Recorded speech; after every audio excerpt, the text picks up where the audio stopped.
ব্যবসা ভাইরা, আজকে সমাজের মধ্যে মদপান জোড়া সুদখোর হয়ে গিয়েছে বেশির হারে। এগুলোকে আমাদেরকে বর্জন করতে হবে। যদি এইগুলোকে বর্জন না করতে পারি, বাদ না দিতে পারি, আজকে যিনারা সুদ খাই তিনারা বলে না যে আমরা সুদ খাই, তিনারা বলে আমরা ইন্টারেস্ট খাচ্ছি। ইন্টারেস্ট মানে এর মধ্যে লাভের অংশ করছি। সুদ কেউ খাই না। এখন কেউ খায় আপনাদের এদিকে? কথা বলুন, কেউ খাই না। তাহলে সকলে বলে যে আমরা ইন্টারেস্ট দিচ্ছি। এই সুদের জন্য রাসূল সাল্লাল্লাহু আলাইহি সাল্লামের হাদিসের মধ্যে এসেছে, আমার আল্লাহ পাক আল্লাহ তাআলা পবিত্র কালাম পাকের মধ্যে বলেছেন যে সর্বপ্রথম 70টা ধারা আছে, 70 রকমের গুনাহ হয়। তার থেকে হচ্ছে সব থেকে যেটা বড় নিকৃষ্ট কাজ হচ্ছে সেটা হচ্ছে মায়ের সাথে জিনা করা। কোনো পুরুষ আছে, কোনো দেখা যায় যে নিজের মায়ের সাথে জিনা করে বা খারাপ কাজে লিপ্ত হয়, তার মতন খারাপ মানুষ আমরা দেখি না, তাকে ঘৃণা করি। কিন্তু রাসূল সাল্লাল্লাহু আলাইহি সাল্লাম বললেন যে ব্যক্তি তার সুদ খালো সে ব্যক্তি তার মায়ের সাথে জিনা করলো। বাবজা ভাইয়েরা, আজকে আমরা মুসলমানের সন্তান হয়ে কিসের জন্য আজকে সুদ খাচ্ছি? মুসলমানের সন্তান হয়ে ইসলাম দাবি করে, আমি মুসলিম দাবি করে সুদ কাজগুলো কিসের জন্য করছি? সুদের মতন জঘন্য একটি কাজ, সেটাকে আমাদের অন্তরে কিসের জন্য প্রশ্রয় দিচ্ছি, জায়গা তৈরি করে দিচ্ছি। আজকে আপনার সন্তান ইসলামের শিক্ষা নাই বলে তারা বিভিন্ন রকম খারাপ কাজে লিপ্ত হচ্ছে। কিসের জন্য? তার মধ্যে ইসলামিক জ্ঞান নাই। তলাবুল ইলমি ফরিজাতুন আলা কুল্লি মুসলিম, প্রতিটা মুসলমানের নারীর ওপরে অতটা ইলম শিক্ষা করা বলা হয়েছে ফরজ। কোনটা হালাল, কোনটা জায়েজ, কোনটা না জায়েজ, সেই শিক্ষাটা আমাদেরকে জ্ঞান অর্জন করতে হবে। কিন্তু আমরা আজকে সন্তানদেরকে সেই শিক্ষা দেই না। বড় দুঃখ লাগে, আজকে আপনার সন্তান যখন দুনিয়াতে ভূমিষ্ঠ হবে, সেই সন্তানকে আপনি ডান কানে আযান, বাম কানে ইকামত দিয়ে দিন। তারপরে সন্তান যখন আস্তে আস্তে কথা বলা শিখবে, সেই সন্তানকে আপনি কলমা শিক্ষা দেন। কথা বলার শুরুতে তাকে কলমা যদি শিখিয়ে দেন, সেই কলমার কারণে আজকে সেই সন্তান আপনার ইসলামের মধ্যে থাকবে। আমাদের সমাজে সেই সন্তানকে কলমা শিক্ষা দেবেন। কলমা শিক্ষা দেওয়ার পর সেই সন্তান যখন আস্তে আস্তে বড় হবে, সেই সন্তানকে আপনি কোরআন পড়া শিক্ষা দিন। আজকে দেখা যায় এক শ্রেণীর মানুষ, তেনারা স্কুল কলেজে সন্তানদেরকে পড়ানোর জন্য হাজার হাজার টাকা খরচ করে সন্তানদেরকে ইংলিশ মিডিয়ামে শেখায়। কিন্তু দেখা যায় মৌলানা সাহেবকে 500 টাকা দিয়ে নিজের সন্তানকে কোরআন শেখাতে পারে না। বড় ব্যর্থতা আপনাদের, বড় ব্যর্থতা এটা। এর থেকে দুঃখ কিছু নাই। দুনিয়াবি যদি সে ব্যারিস্টার হয়, ইঞ্জিনিয়ার হয়, প্রফেসর হয়, তার মধ্যে যদি কোরআনের জ্ঞান না থাকে, তার মধ্যে অযোগ্য ব্যক্তি, তার মতন অযোগ্য ব্যক্তি আর কেউ হতে পারে না। কেননা রাসূল সাল্লাল্লাহু আলাইহি সাল্লাম বলেছেন, যদি কোনো ব্যক্তি ঈমানদার মুমিন ব্যক্তি হতে চায়, ইসলাম ধর্মের মধ্যে থাকলে তাকে অপরিহার্য কোনটা হালাল, কোনটা জায়েজ, কোনটা না জায়েজ, কোনটা সঠিক রাস্তা, কোনটা অবৈধ রাস্তা, এগুলোকে আমাদেরকে জানা লাগবে। যদি আমরা না জানি তাহলে আমাদের দুনিয়া অকল্যাণময় হয়ে যাবে। দুনিয়াতেও আমরা শান্তি পাবো না, আখিরাতেও শান্তি পাবো না। কেননা আপনারা জানেন, এই দুনিয়াতে যারা সুদ খায়, যারা হারাম কাজ করে, যারা হারাম কাজের সাথে লিপ্ত আছে, যুক্ত আছে, তারা কিন্তু চিরস্থায়ী কিছুদিনকার জন্য শান্তি পায়, কিন্তু তাদেরও কষ্ট। একজন মুমিন ব্যক্তির জন্য হয়তো বেশি কষ্ট, কিন্তু একজন কাফের বেদিনদের জন্য কষ্ট আছে। আছে কি নাই বলুন? আজকে দেখা যায় তারাও কষ্ট পাচ্ছে। আমাদের আলেম সমাজে ইসলাম ধর্ম কি হয়েছে, যা আমরা কি করি, বক্তা আলোচনা করছে, যদি বক্তার গলার সুরটা ভালো হয়, আমরা বলি যে এই হুজুরটাই ভালো সব থেকে। কেননা তিনি কি বলছে, যদি বলা হয় যে অমুক বক্তা এসেছিল, খুব সুন্দর চমৎকার আলোচনা করেছে, মৌলানা সাহেব কি বলেছে, বলছে ওটা বলতে পারবো না আমরা। কেন বলতে পারবেন না? বলছে দারুণ কণ্ঠ, এত সুর, এত সুন্দর কণ্ঠ, যা আমরা এর আগে কোথাও ওয়াজ শুনি না। এত সুন্দর আলোচনা করে গেল, কিন্তু তেনার আলোচনায় আমরা কিছু বুঝতে পারলাম না। তার জন্য বক্তারা কি করছে, সুরালো ওয়াজ করছে। কিন্তু আমার বিষয় হচ্ছে, আমরা যে 2 ঘন্টা আলোচনা শুনবো, একজন আলেম আপনি নিয়ে আসেন, তিনি আপনাদের সামনে আলোচনা করবেন, তিনি কি বলতে চাচ্ছেন, তিনি কি বোঝাতে চাচ্ছেন, সেই বিষয়টা যদি আপনারা না বুঝেন, তাহলে শুনে কি ফায়দা হবে? ফায়দা হবে? ফায়দা হবে না। আপনি 2 ঘন্টা আলোচনা শুনবেন, আমি যে টপিকগুলো বলছি, একটা বাইরের কথা বলেছি, এই কথাগুলো যদি আপনার সন্তানকে শিক্ষা দেন, এই দেশ কারা স্বাধীন করেছে? 70,000 আলেমে দিনরা স্বাধীন করেছে, তাদেরকে মর্যাদা দেওয়া হয় না। আজকে এই দেশ আলেমরা স্বাধীন করেছে। আজকে আপনার সন্তান মুখ উঁচু করে চলতে পারে না, আপনার সন্তান আপনাকে ভালোবাসে না, সম্মান করে না, স্নেহ করতে পারেন না আপনার সন্তানকে, সেটা আপনার ব্যর্থতা। আপনি বলেন আমার সন্তানের বিবাহ দিয়েছি কিন্তু সন্তান তো আমাকে ভালোবাসে না। আপনি তো সন্তানকে সেই শিক্ষা দেননি যেরকম হযরত লুকমান আলাইহিস সালাম তিনার সন্তানকে দিয়েছিলেন। আপনি বলবেন যে মৌলানা সাহেব সুরের ওয়াজ করুন, সুরের ওয়াজ করে কি হবে আপনার সমাজ যদি পরিবর্তন না করতে পারেন? কেননা আজকে সন্তানকে, সমাজকে পরিবর্তন করতে হলে আপনার নিজের সন্তানকে ভালো করে মানুষের মতন মানুষ করতে হবে। মানুষ করতে গেলে কি করতে হবে? আপনি কলেজ ইউনিভার্সিটিতে পড়ালেই মানুষ হবে না। কলেজ ইউনিভার্সিটিতে পড়ালে একজন আলেমের আদর্শ, একজন প্রফেসরের আদর্শ এক হতে পারে না, আসমান জমিন তফাৎ। ঠিক কিনা বলেন? আপনার সন্তানকে মানুষ করুন।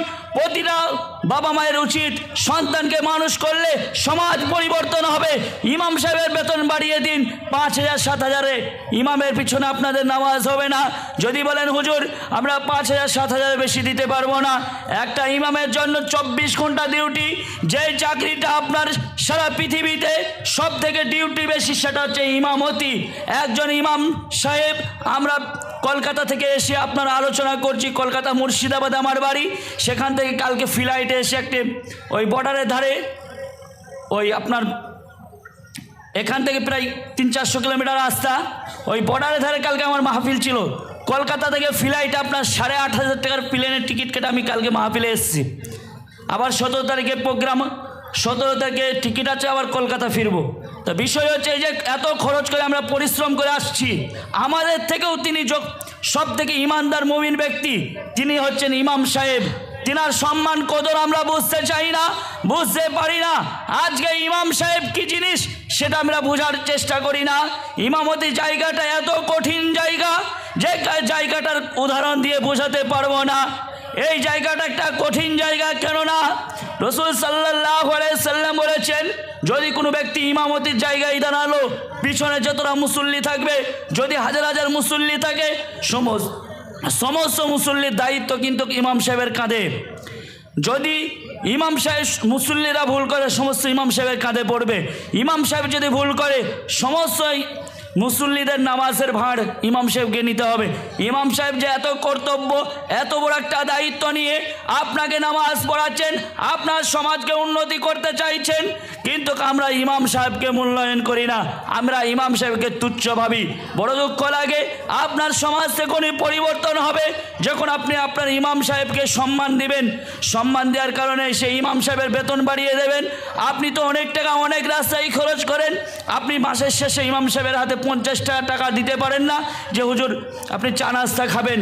আপনার মনে জায়গা হয় না, তখন আপনার ওপর একটা ইমাম সাহেবের প্রভাব পড়বে যে চাচা তো আমাকে খুব ভালোবাসে, তাকে আমি একটু কোরআন শিক্ষা দিই।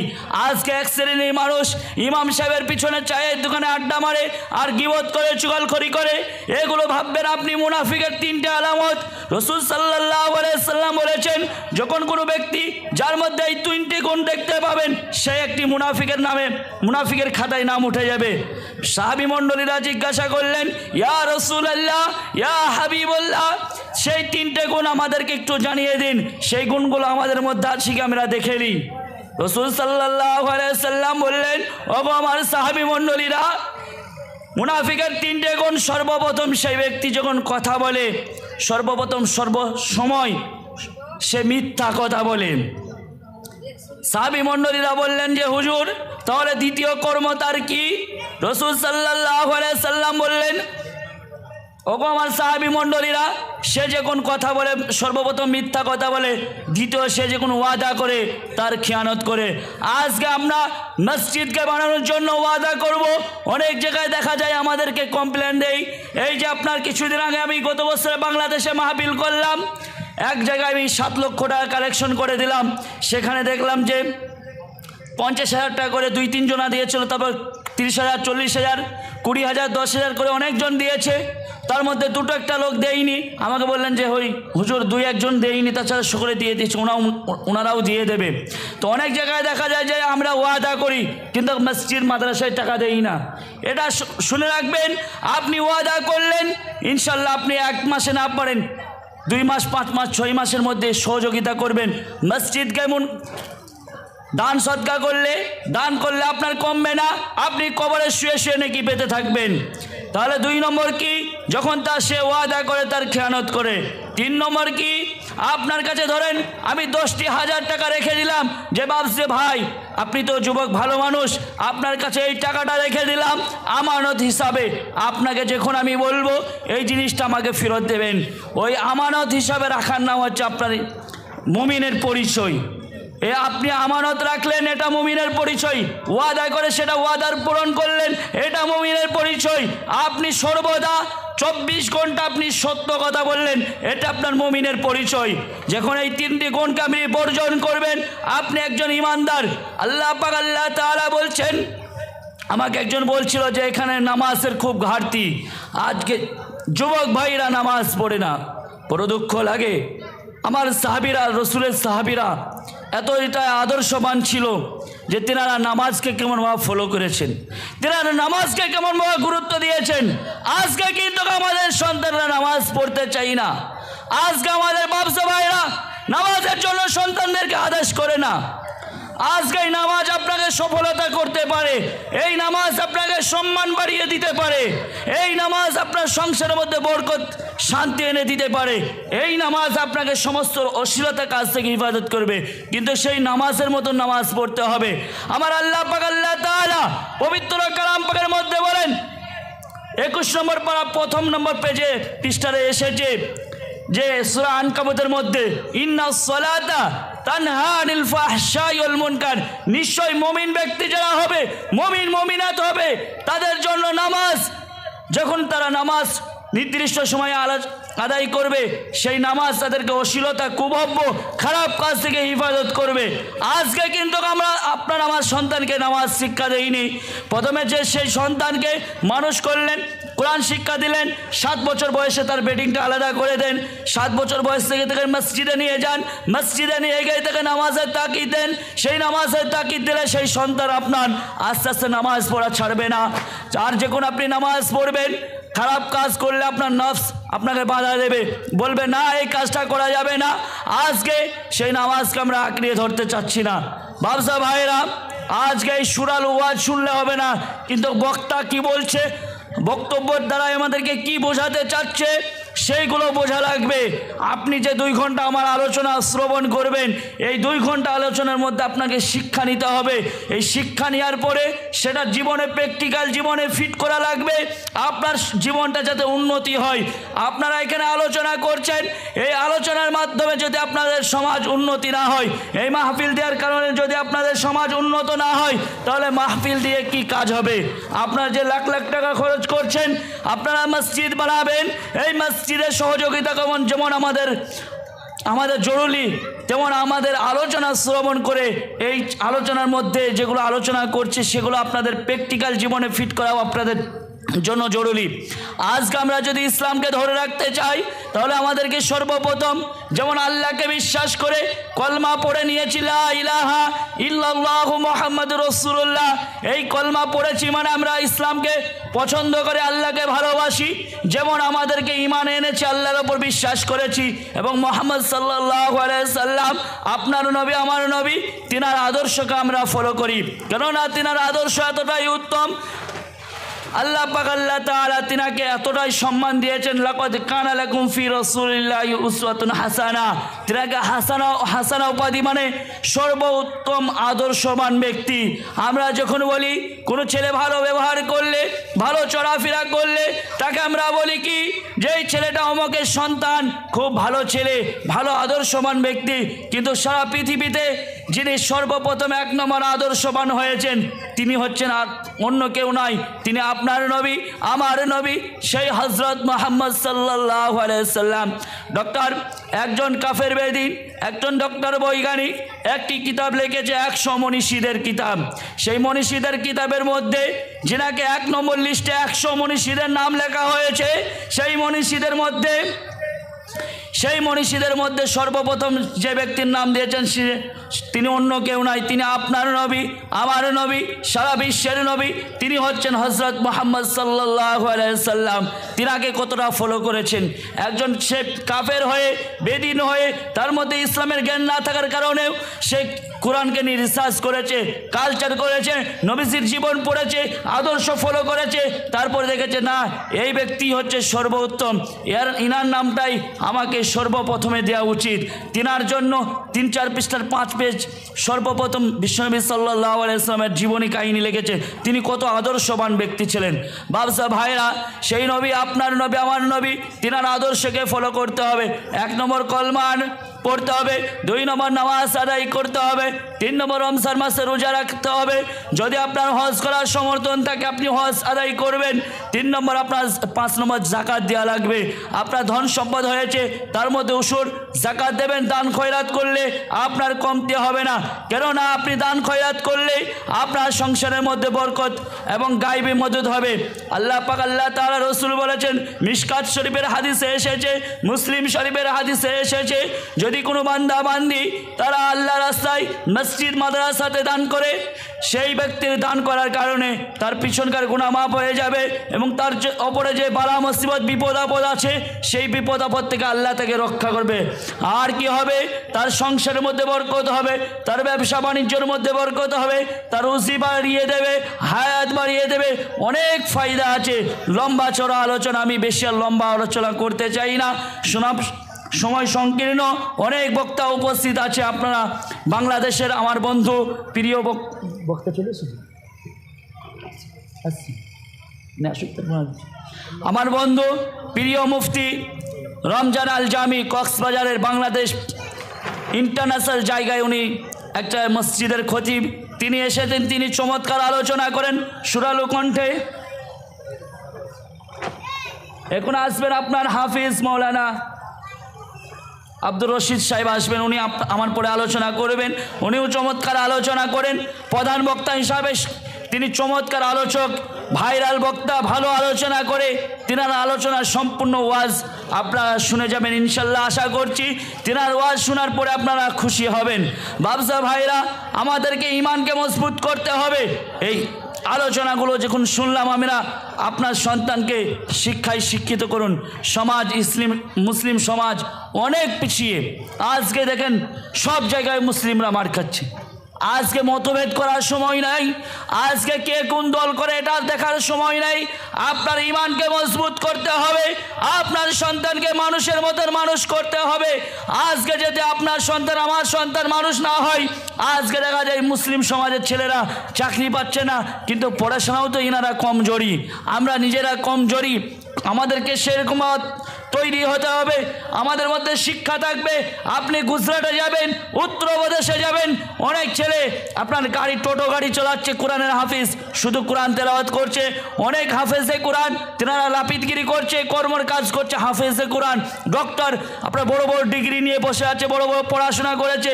ইসলাম জাতিকে, ইসলাম ধর্ম যেমন আল্লাহর কাছে সব থেকে প্রিয়, ইন্না দীনা ইনদাল্লাহিল ইসলাম, আল্লাহর কাছে সব থেকে প্রিয় ধর্ম হচ্ছে ইসলাম ধর্ম। আজকে ইসলাম ধর্ম থেকে আমরা মুসলমান হয়ে আমরা কেন আমাদের সন্তানদেরকে তৈরি করব না? শিক্ষা থাকলে আপনার সন্তান একদিন না একদিন জায়গায় পৌঁছাতে পারবে। শিক্ষায় থাকলে আপনার সন্তান ব্যবসা করে খেতে পারবে, কোনো জায়গায় গেলে তার সমস্যা হবে না। আজকে আমরা অনেক জায়গায় দেখি, এয়ারপোর্টে দেখি, বিভিন্ন জায়গায় দেখি, আজকে মুসলিম লোকেরা পেরেশানির মধ্যে ভুগছে। অনেকের অনেক কিছু ভুল, অনেকে নিজের নামটাও সই করতে পারে না। এগুলো আমাদেরকে সংশোধন করতে হবে, আমাদেরকে সমাজকে উন্নতি করতে হবে। আমাদের সমাজকে উন্নতি করতে হবে। যাতে সমাজ উন্নতি হয় সেই দিকগুলো আমাকে ফলো করতে হবে। আর একটা কথা মনে রাখবেন, ইমাম সাহেবের 10,000-15,000 টাকা বেতন করাই লাগবে, কেননা তিনি 24 ঘন্টা ডিউটি দিচ্ছেন। তিনি 5 জায়গায় 5 ওয়াক্ত নামাজ আদায় করাচ্ছেন। আপনাদের সন্তানদেরকে তিনার কাছে পাঠাবেন, পাঠানোর জন্য তিনাকে কিছু হাদিয়া দিলেন মাসে। আরে বাবা, যদি আপনি একজন আলেমে দ্বীনকে ভালোবাসেন, আপনার সংসারের মধ্যে বরকত হবে। সেই সন্তানকে যখন আপনার সে আলেম, আপনার ইমাম সাহেব পড়াবে, তার পড়াতে একটা আগ্রহী হবে যে এনার বাবা আমাকে, একটা ইমামের তো একটা সংসার এখন চালাতে গেলে 20-30 হাজার টাকায় কোনো সংসার চলছে না, এত খরচ, প্রতিটা জিনিসের দাম একই। আপনি একজন 30 হাজার টাকা ইনকাম করেন, আপনার 1 কিলো চাল আপনার কাছে যেমন 50 টাকা কিলো, 100 টাকা কিলো, ওই আলেমের দিন যিনি ইমাম সাহেব তিনিও যদি ওই 1 কিলো চাল কিনতে যায়, তিনার কাছেও 50 টাকা 100 টাকা কিলো নেবে। ঠিক না বে ঠিক বলছি? ঠিক। তা সকলের জন্য একই সমান জিনিসের দাম।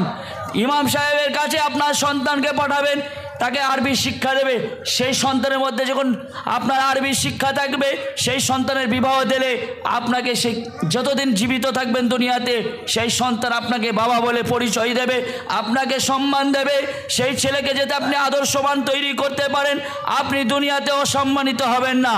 আপনার সন্তানকে আদর্শবান করলে তখন আপনার দুনিয়া এবং আখিরাতে সাকসেসফুল হবেন, এবং আপনার সংসারের মধ্যে বরকত হবে। এবং আপনার ছেলে সেই শিক্ষা ইসলামিক জ্ঞান থাকার কারণে সে যদি ডাক্তারও হয়, যারা অসহায় গরিব মানুষ দরিদ্র তাদের সেবা যত্ন করবে। সে যদি মাস্টার হয়, দরিদ্র অসহায় মানুষদেরকে সহযোগিতা করবে। সে যদি আপনার উকিল হয়, অনেক মুমিন ব্যক্তি, অনেকের মিথ্যা কেস দেওয়া হয়, তাদেরকে সে রক্ষা করবে। সেই সন্তান যদি আপনার বিজনেসম্যান হয়, তাহলে মাদ্রাসা মসজিদের সহযোগিতা করবে। আর মাদ্রাসা মসজিদকে টিকে না রাখলে আমাদের ইমানকে টিকে রাখা অসম্ভব হয়ে যাবে। কেননা কারখানা ইলমে দেন, এই ইলম জ্ঞান অর্জন করার কারখানা হচ্ছে, সেটা হচ্ছে মাদ্রাসা। যেমন একটা কলকারখানা না থাকলে জিনিসপত্র তৈরি হয় না। এই জমিতে যদি আমাদের আবাদ না হয়, তাহলে আমরা ফসল না হলে আমরা খাবার খেতে পাবো না। পাবো কি? পাবো না। সুতরাং সেই রকম বাবা, এই মাদ্রাসা থাকবে যতদিন, সেতদিন ইলমের দিন কালচার তৈরি হবে। আল্লাহ পাক আল্লাহ তাআলা প্রতিটি যিনারা কোরআনের হাফিজ, তিনাদের অন্তরের মধ্যে কোরআনকে সংরক্ষণ করেছেন। আল্লাহ পাক আল্লাহ তাআলা নিজে হিফাজত করেছেন। আল্লাহ পাক আল্লাহ তাআলা বলেন, ওয়ালাকাদ ইয়াসসারনাল কুরআনা লিযিকরি ফাহাল মিন মুদ্দাকির। যে ব্যক্তি কোরআনকে পড়ার চেষ্টা করবে, মুখস্থ করার চেষ্টা করবে, আমি আল্লাহ পাক আল্লাহ তাআলা, আল্লাহ রব্বুল আলামিন বলছেন, আমি সেই ব্যক্তির জন্য কোরআনকে সহজ করিয়ে দেব। বলুন সুবহানাল্লাহ। আরো জোরে বলুন সুবহানাল্লাহ। আমরা সকলেই কোরআন পড়ার চেষ্টা করবো ইনশাআল্লাহ। সকলে হাত তুলবেন, কেননা আজকে আপনার বয়স হয়ে গিয়েছে। আপনি ভাবছেন যে আমাদের সন্তানরা আমরা কীভাবে আরবি শিখবো। আমি বলবো যখন আপনারা হাত তুলবেন, আমি যখন বলবো আপনারা সকলে হাত তুলবেন। কেননা আপনি ভাবছেন যে আমার বয়স হয়ে গেছে, আমি কীভাবে কোরআন শিক্ষা অর্জন করব। কেননা বয়স হয়ে গেলেও আপনি দেখা যাচ্ছে ইমাম সাহেবের কাছে পড়ছেন, আলিফ বা তাসা পড়তে পড়তে আপনি মারা গেলেন, আপনি ছাত্র হয়ে মারা গেলেন। আর আপনার ছাত্র হওয়ার জন্য শহীদই মরণ হয়ে যেতে পারে। কবরের প্রশ্ন আপনার সহজ হয়ে যাবে। কবরে আপনাকে ইংলিশে প্রশ্ন করা হবে না, কবরে আপনাকে আসামি ভাষায় প্রশ্ন করা হবে না, কবরে আপনাকে বাংলা ভাষায় প্রশ্ন করা হবে না, আপনাকে প্রশ্ন করা হবে আরবি ভাষায়। আর আপনি যদি ছাত্র হয়ে একজন ইমাম সাহেবের কাছে আরবি শিখতে শিখতে, কোরআন শিখতে শিখতে মারা যান, রাসূল সাল্লাল্লাহু আলাইহি সাল্লাম বলেছেন, ওই ব্যক্তি যখন কোনো ব্যক্তি ইলম জ্ঞান অর্জন করে, কোরআন শরীফ শিক্ষার জন্য চেষ্টা করে, তার জন্য মাছেরা দোয়া করে, সমস্ত পশু পাখিরা দোয়া করতে থাকে, সমস্ত জীবজন্তুরা দোয়া করতে থাকে। তার জন্য দোয়া করে কি, ওগো আল্লাহ, তোমার বান্দা, তোমার বান্দি, তারা কোরআন পড়ার জন্য আগ্রহী, তারা কোরআন পড়ার জন্য চেষ্টা। সকলে আমরা লিল্লাহি তাকবীর বলবো, সকলে ইনশাআল্লাহ আমরা হাত তুলে